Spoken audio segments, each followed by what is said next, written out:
everybody. I'd just like to take a moment to introduce our speaker today.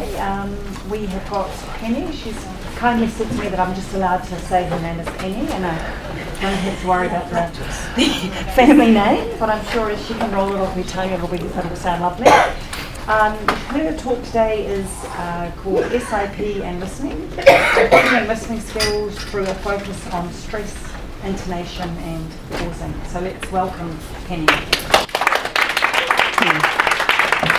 Thank you. So thank you for the introduction. I've called my talk Sip and Listen, and SIP is just a nice way of incorporating stress, intonation and pausing. So throughout the presentation, when I say SIP, I'm talking about those three elements of pronunciation. Thank you for coming, and I just want to start this session with a little story, which I'm going to read to you. Once upon a time, there was a knock at the door.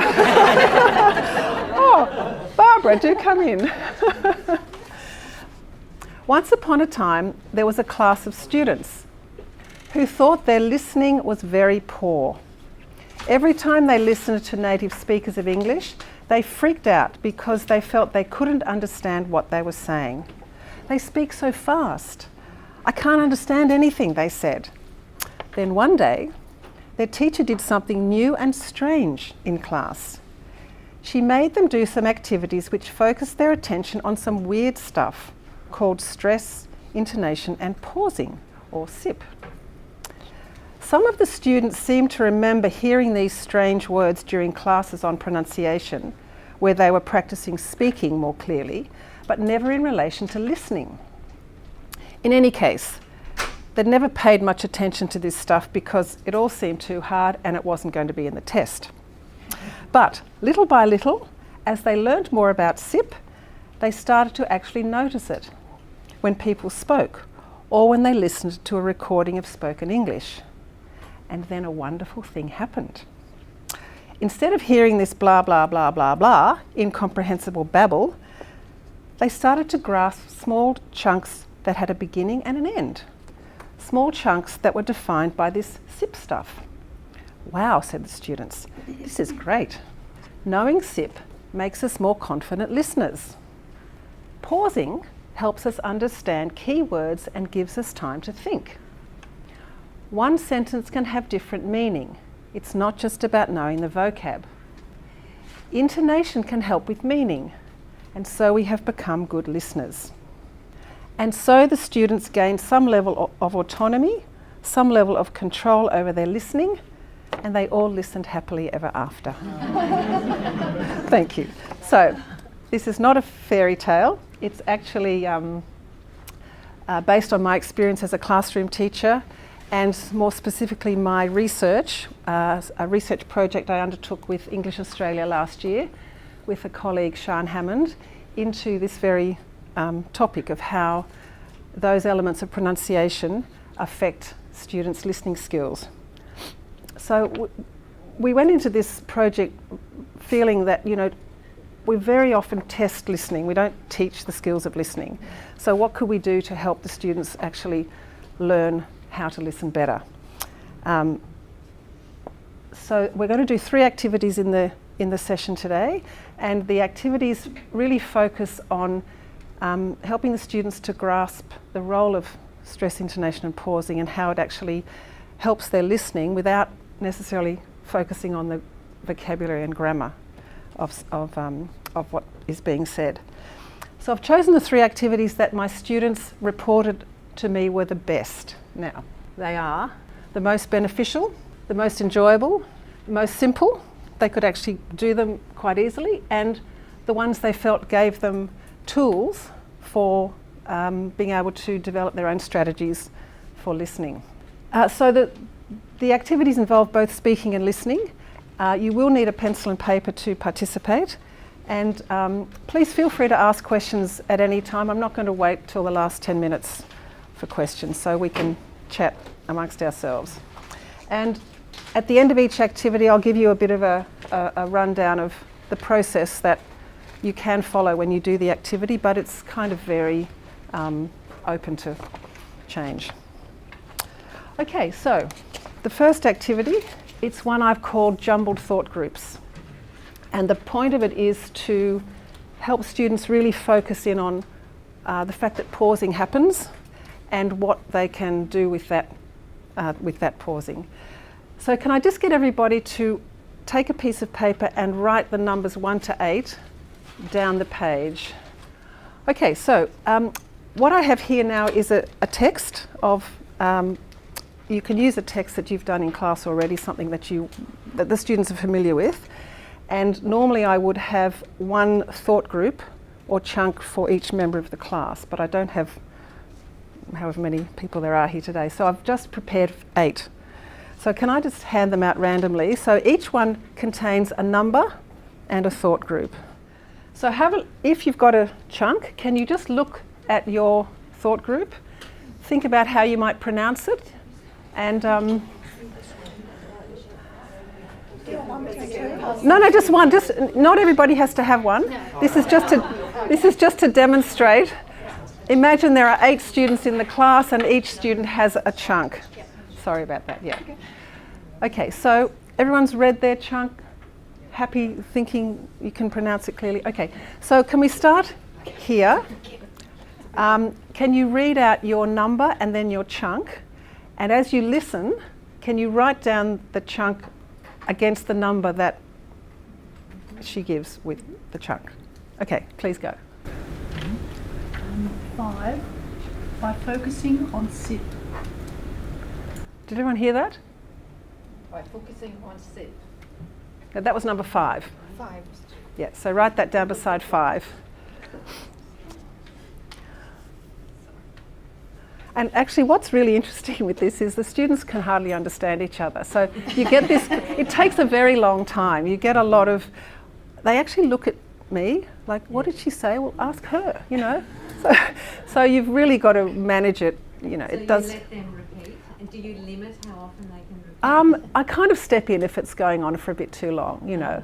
So it's not really designed to be an exercise of understanding each other, but it becomes that, unfortunately. So that's why it's better if you pick something that the students have already worked with and are familiar with. Okay, can we move on to the next? Number 4, however.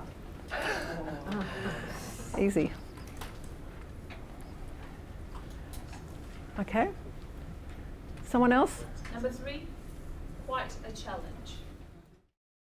Okay, so when you've finished, so every student will have a list of however many students there are in the class, 1 thought group per student. So can I get you now just to read your own little list quietly to yourself and think about where you might put the punctuation if this was a written text. Okay, so you've had a look, you've thought about punctuation. Now I'm going to read it and then I want you to read it with me. So listen first. The average student finds listening to English quite a challenge. However, by focusing on SIP, students can be helped to move beyond listening for every word to understanding the role of SIP. All right, can we read that together, please? The average student finds listening to English quite a challenge. However, by focusing on SIP, students can be helped to move beyond listening for every word to understanding the role of SIP. Okay, so then with the class I might drill certain chunks with particular students. Then can you turn to the person next to you and say it to each other? And as you do this, listen to each other and intervene if you think it's not being said clearly, if you don't think the pausing is clear, and just have a little bit of a play.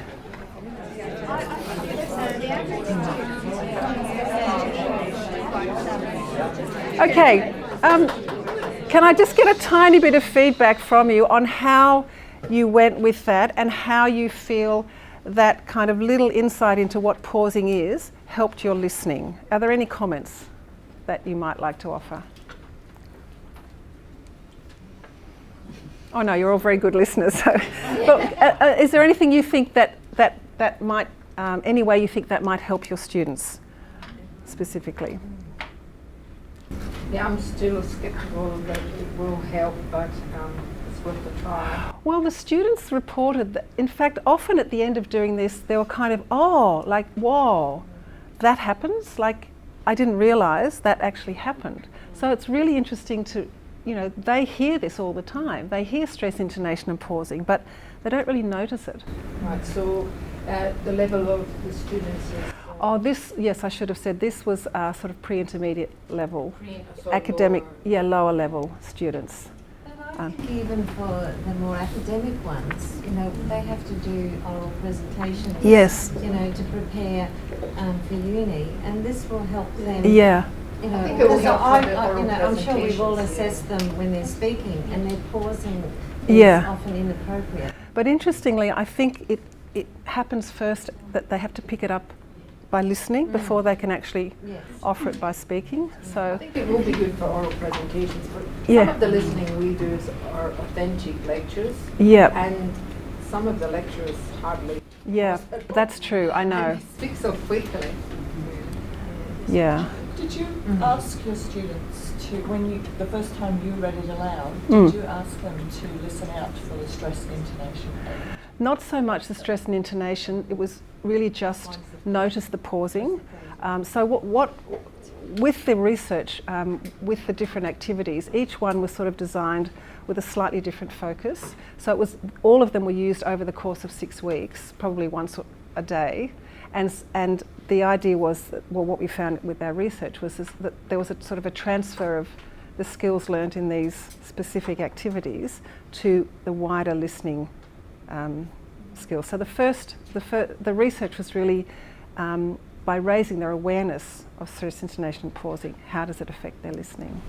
Did you ask them about the punctuation? Did you check that?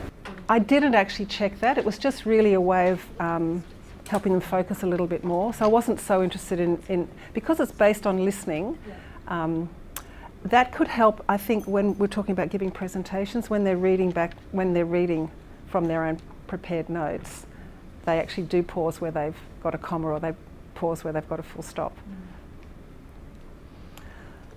Yeah. Sorry, were they able to hear the individual words? Because sometimes I find that they don't recognise or notice that they're different words, but they just hear a stream of sound. Again, the notion of pausing was really just to help them realise that, okay, they may not understand every word, but there is a tiny pause where they can sort of regroup, and if they've missed something, they can start again. And they would say that. That was one of the quotes at the beginning, I think.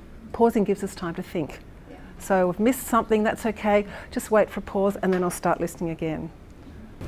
Yeah. Yeah. Can I just ask Yeah, sure. the chances that you provided? So Yeah. they're basically based on pauses, right? Well, they're kind of where I would pause. Because I don't think we actually read it like that. We didn't have a pause between 6 and 7, did we? No, that one, I really struggled with that one, yeah. I don't know, where would you put the pause there? I had it at helped first, and then yeah, so look, that's up to the individual teacher, I suppose. Yeah, it's yeah, I probably should have put a second one in there, you're right. Yeah. No, that's okay. All right, shall we move on? Okay, let me just give you this slide. This kind of activity, really, you have to go with the flow a little bit. Like I said before, there's a lot of interruptions with, what did you say? I didn't understand. Did you say weekday or did you say Wednesday? You know, it turns into a sort of bigger than Ben-Hur. But at the end, really, you know, I was really surprised and really pleased to hear them exclaim, like, wow, I never knew that actually happened. And would this be the length that you would use? I would use, really short text, just so they're not grappling with too many elements. Mm. Okay, so let's move on to the next activity. And this one is looking at how we use SIP to actually give meaning apart from vocabulary and grammar. I'm going to play one sentence read in 3 different ways. 1. SIP can be used to convey different meanings. 2. Sip can be used to convey different meanings. 3. Sip can be used to convey different meanings. Were there any differences? Yes. Okay. What did you notice about the first one? Pause after used. Okay, but just in general, how was the flow of the sip for the first one? Was there much sip going on? No. So fairly flat, and not a lot of pausing, and not too much. Okay. What about number 2? Yep.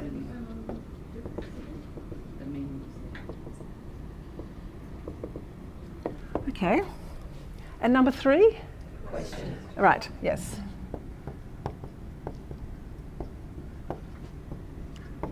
Sorry, I won't keep going because I'm wasting time here, but what I would normally do with the students is get them to tell me where they heard the stress and intonation. I'd probably play it more than once and then get them to talk together about what the differences were.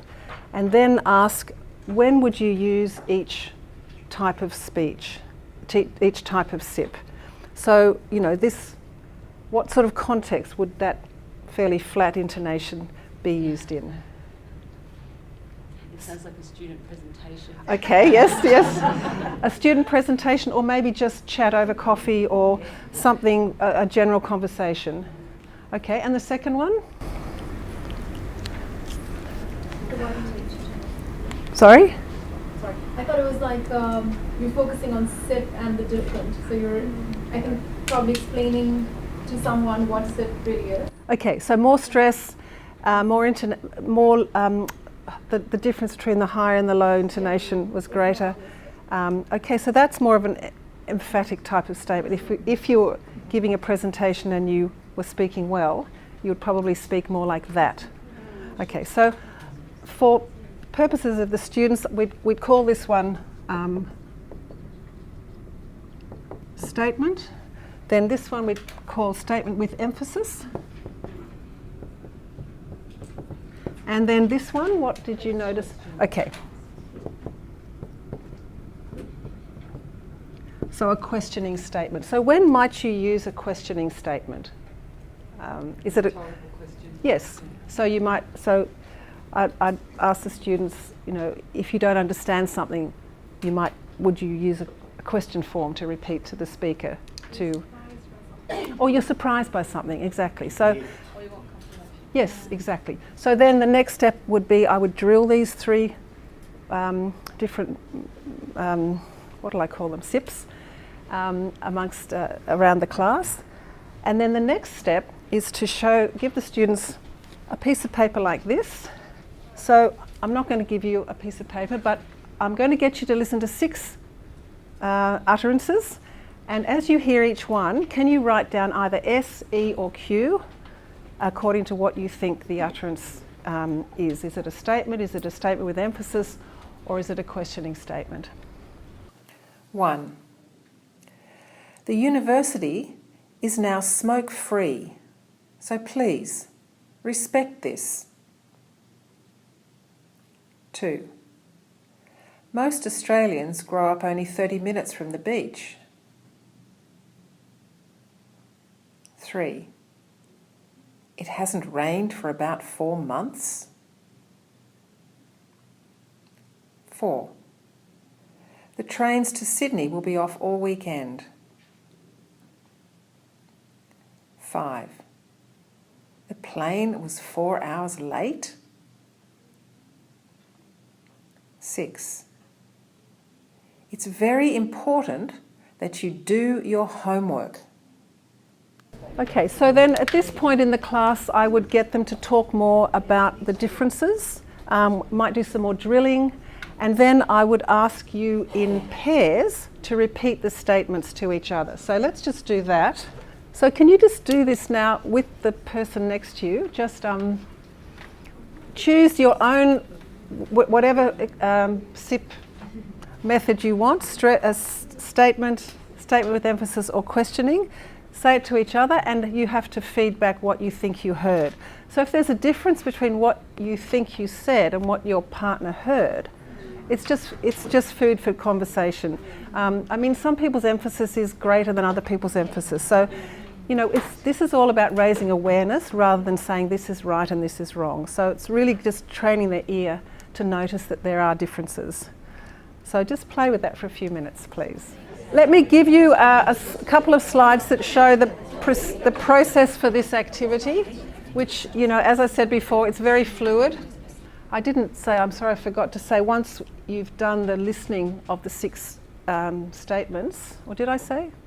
You compare your answers together, and then I would play it again and you'd listen and amend and so on. So, you know, this kind of activity can be as long or short as you allow it to be.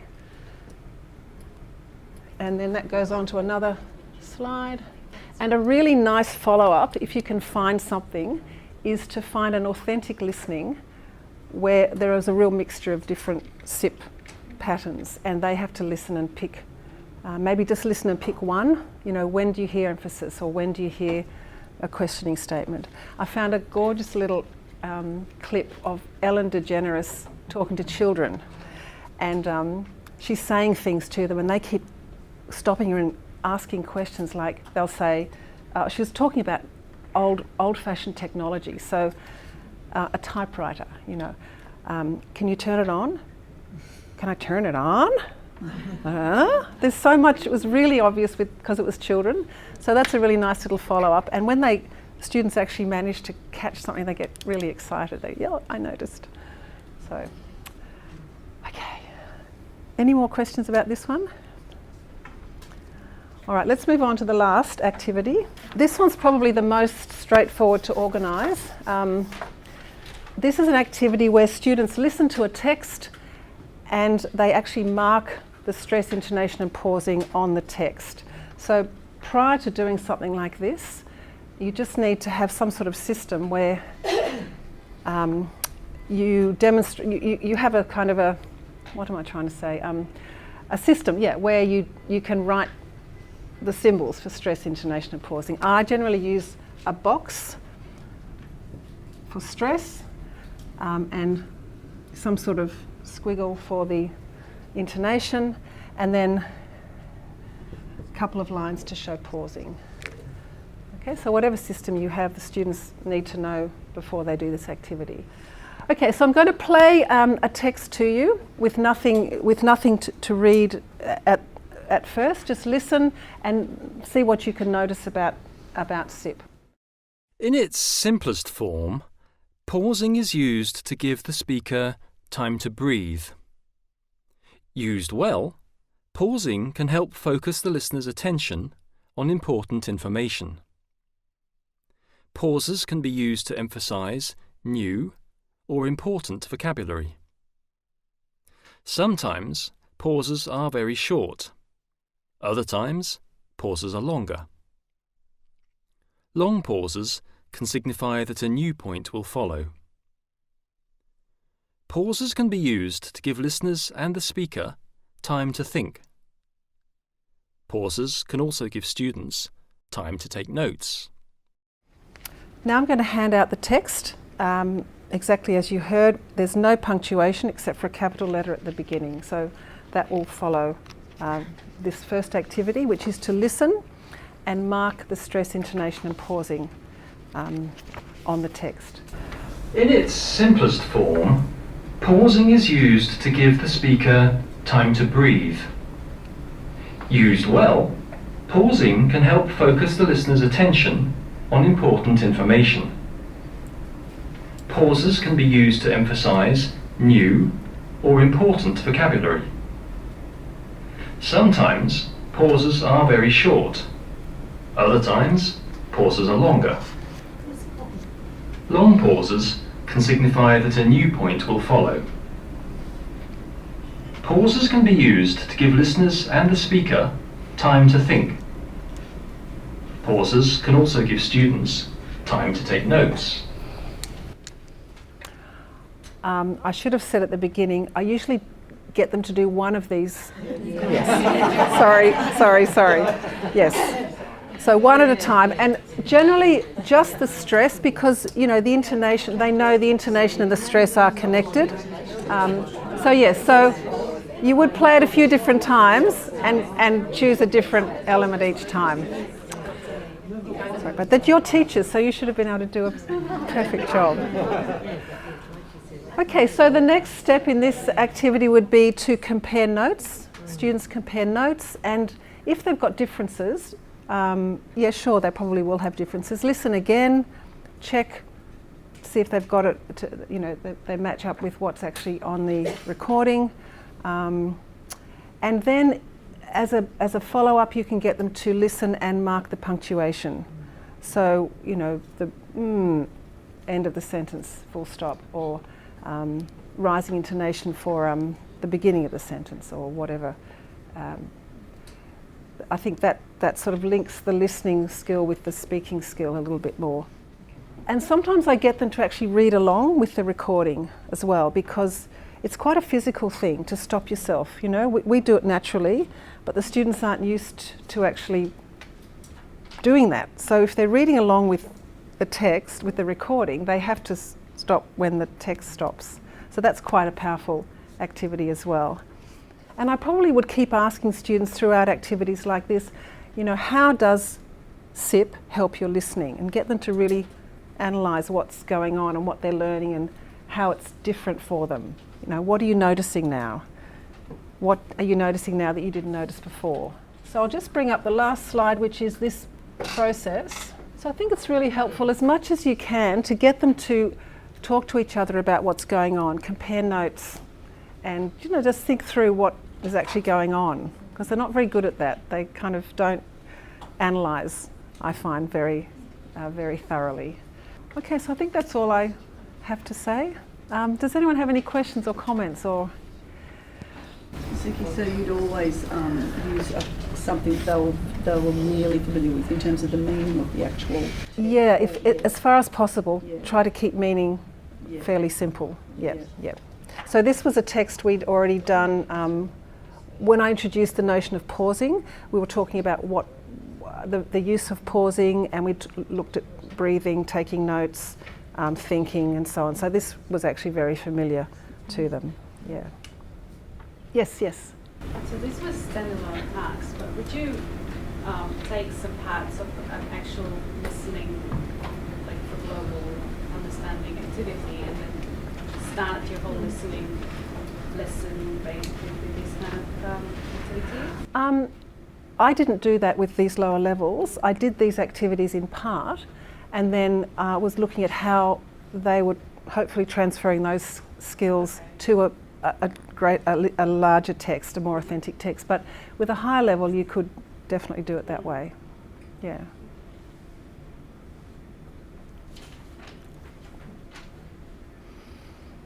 I've shocked you into silence.